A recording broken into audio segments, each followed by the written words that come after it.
Hello, welcome to Gemstone Tarot, Wednesday the 15th, and we're going to do something a little bit different today. We're doing the fairy tale tarot. So each one of these is kind of attached to a fairy tale. There is the box of the tarot. Gosh, I've got such an itchy nose.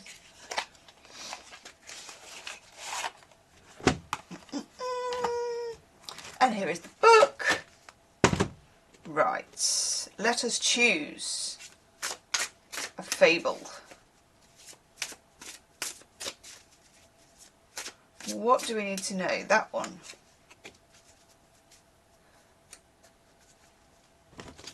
Oh, nice. So we get the Four of Wands, which is the musicians of Bremen.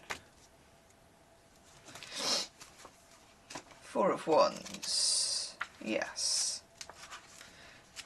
So this is a Grimm's fairy tale. God. Okay. Are you ready?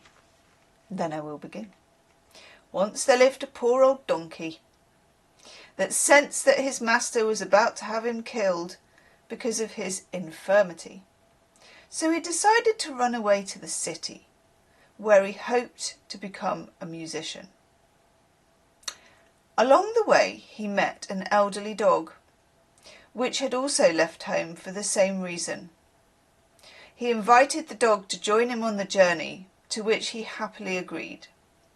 The two then met a cat, who was also considered too old to be of use, and then a cockerel that was about to be eaten, and soon all four were travelling together in the hope of finding a new and better life as town musicians. This is already quite bonkers, isn't it? Night fell, and the group decided to stop and rest, as the town was still a long way off. They came upon a house that looked comfortable and homely, but was owned by a gang of robbers. How did they know? After conferring, they decided to stand upon each other's backs, donkey then dog, followed by cat and cockerel, and all shout together. This phenomenon so frightened the robbers that they fled out of the house. The four animal friends then set upon the robbers' feast, which they ate with relish. Then they fell asleep, but the boldest robber returned to the house to see what had happened.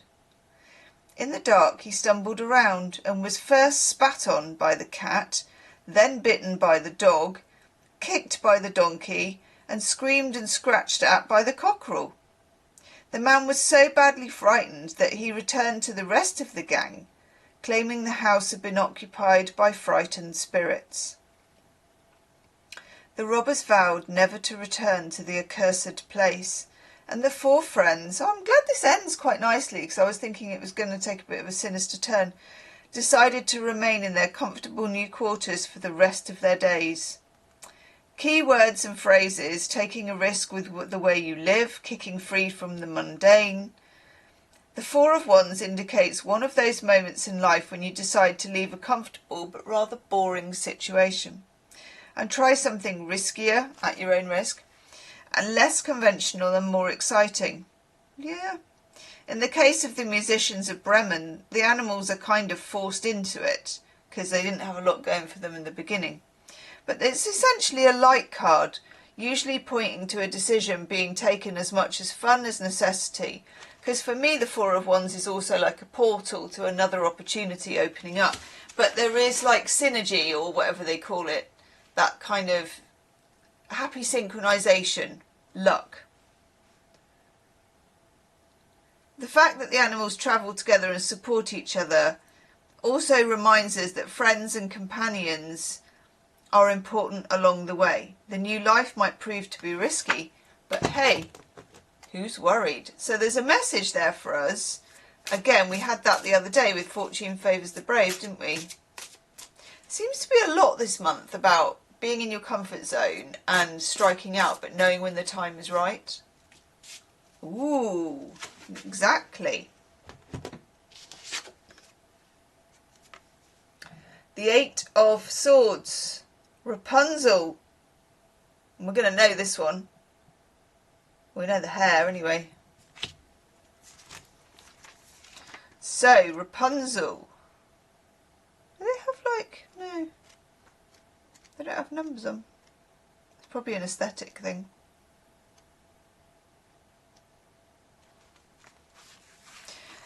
At one time there lived a man and his wife who were unhappy because they had no children. Behind their house was a lovely garden, but it was surrounded by a high wall which no one dared to enter, as it belonged to a witch of great power. However, the wife conceived an idea to eat some of the rampion, what's that grew in the witch's garden, and eventually declared she would die if she couldn't have some more. I used to be like that about Galaxy Ripple. When you know, you know. So one night, I knew this was going to happen, her husband climbed over the wall to steal some plants. But the delicious rampion only made her want more of the forbidden food. And when the husband went over the wall a second time, he found the old witch waiting for him. Women don't come out of these things very well, do they? The witch told him that in return for the rampion, he must give her his firstborn child, which she promised to take care of like a mother. The man was so terrified that he agreed to the bargain. Soon afterwards, a little daughter was born, and the witch gave the child the name Rapunzel, which means rampion. I did not know this, and carried her off.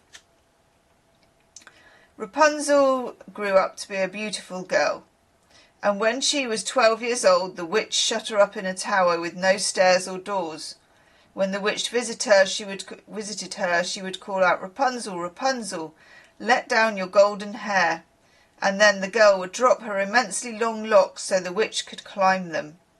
One day, after several years had passed, a prince discovered the young girl in the tower, and seeing the witch climb up, he waited until the witch was gone and imitated her voice. He's got smarts. "Rapunzel, Rapunzel, let down your golden hair." Up he climbed, and on seeing the beautiful girl, he asked her to marry him immediately. Rapunzel happily consented. See, back in the day, it wasn't that kind of, let's swap numbers and then maybe we could, like, Netflix and chill. He's, like, straight down to pop in the ring. Rapunzel happily consented, but had no way to get down from the tower, and told the prince he must bring her a piece of silk every time he visited, so she might sew the pieces together into a ladder. I don't remember any of this. The prince came faithfully every evening, but one day Rapunzel made the mistake of mentioning him to the witch, and the old witch realised what was going on. Angered, she cut off Rapunzel's hair and took her away to live in a deserted place. That evening, when the prince arrived at the tower, the witch fastened the plaits of Rapunzel's hair to a hook on the window, and when the prince climbed up, the witch cursed him and told him he would lose his eyesight. Horrified, he jumped down from the tower and was blinded by thorns, among which he fell. Cripes. The blind prince wandered miserably for some years, until eventually he arrived in the desert land where Rapunzel dwelt alone. Seeing her lover, she wept tears of joy, and as 2 of the tears fell into the prince's eyes, his vision was restored. He led Rapunzel to his kingdom, where they were received and welcomed with great joy and were soon wed. Oh my God. Okay.